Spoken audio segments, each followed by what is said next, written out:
Sebelum saya mempelajari modul 1 pada diklat calon guru penggerak, saya mempersepsikan diri saya terhadap siswa saya atau murid saya beberapa hal yang mungkin salah. Yang pertama, saya masih menganggap bahwa target dalam pembelajaran yang harus saya capai itu harus sama dan bisa dilalui oleh semua siswa, tanpa menghiraukan bahwa setiap siswa dengan kebutuhan, dengan bakat, dengan minat, dengan kodrat alam yang berbeda itu tidak bisa dipaksakan untuk hasil yang sama. Itu yang pertama.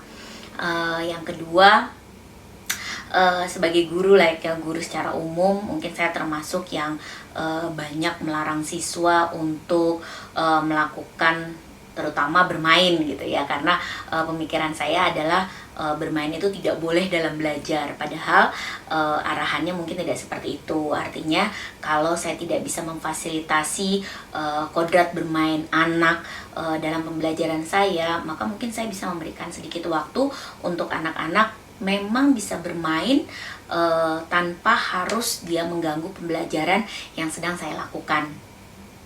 Lalu selanjutnya, terkadang saya juga ada hal yang menurut saya juga salah. Persepsi lain yang saya miliki sebelum saya mempelajari modul ini adalah, bagi saya, menurut saya, siswa, bentuk karakteristik siswa, pengetahuan siswa, saya ibaratkan benar-benar adalah kertas kosong, yang mana apa yang akan ditulis, apa yang akan diisi, itu adalah menjadi tanggung jawab saya sepenuhnya. Padahal tidak seperti itu adanya.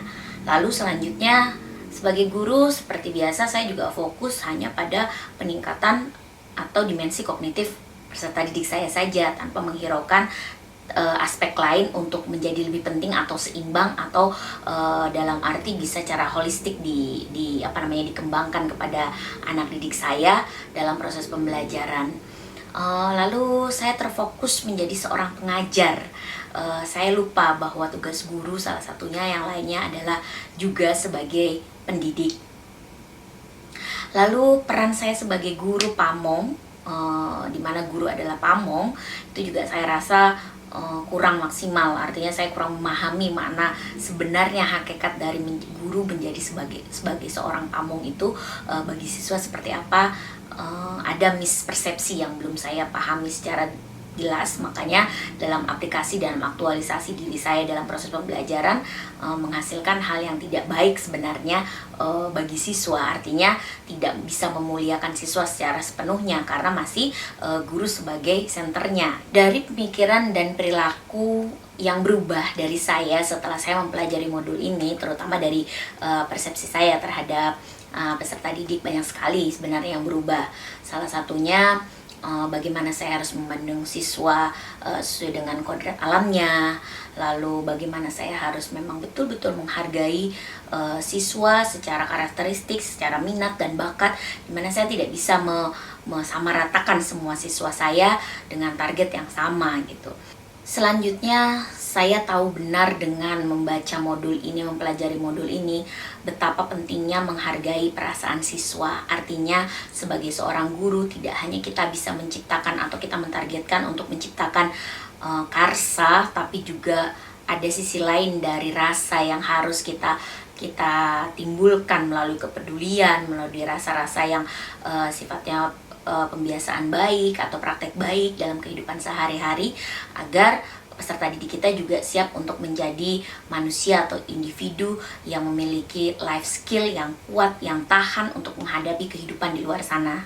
Pemikiran yang berubah lainnya yaitu mengingatkan kembali kepada saya bahwa guru bukan sekedar dan semata-mata hanya mengajar, mentransfer ilmu, tapi saya perlu memperhatikan tugas saya sebagai seorang pendidik.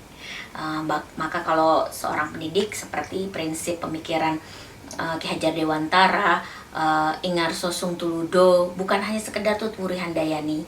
Nah, ini yang akhirnya mengingatkan saya bahwa ada bagian dari mendidik yang saya lupakan. Maka itu yang berubah cara pandang seperti itu, karena selama ini hanya tuturi handayani, tapi saya lupa ada peran guru yang lain yang harus saya penuhi. Salah satunya adalah peran guru sebagai pendidik.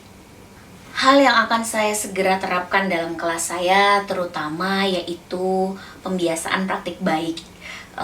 Dan saya ingin memberikan kemuliaan, kemerdekaan untuk siswa saya belajar sesuai dengan minat, bakat, dan juga kemampuannya. Artinya saya ingin lebih punya rasa peduli terhadap siswa saya.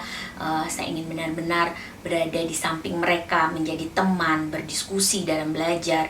Tidak semata-mata bahwa guru adalah senternya, tapi saya ingin membawa siswa saya bersama dengan saya belajar berdampingan. Itu yang pertama. Yang kedua, dari sisi pemberian punishment, tidak semata itu hanya menghukum, tapi saya akan lebih memberikan nilai dalam memberikan hukuman. Artinya ketika anak berbuat salah, saya harus menuntun, harus mengarahkan, harus mendidik. Artinya saya harus memberikan penjelasan yang jelas kepada anak terhadap konsekuensi yang didapat jika anak atau siswa ini melakukan kesalahan atau perbuatan tersebut. Jadi tidak semata-mata saya larang, tidak boleh, tapi saya akan menerapkan konsep-konsep atau metode bahwa ketika ada larangan maka ada alasan. Ketika ada alasan maka anak harus tahu konsekuensinya apa yang akan dihadapi olehnya. Dan yang terakhir yang ingin saya terapkan adalah fungsi saya guru sebagai Ingarso Sung Tuludo, di mana dalam proses pembelajaran harusnya saya membawa murid saya untuk sama-sama berdiskusi, memecahkan masalah, atau sharing terhadap permasalahan-permasalahan yang kita sama-sama temukan. Jadi bukan semata-mata saya mendominasi dalam pelajaran. 3 hal ini yang mungkin di awal akan saya terapkan. Selain saya juga akan mencoba menjadi teladan yang baik, lebih baik lagi untuk siswa saya nanti.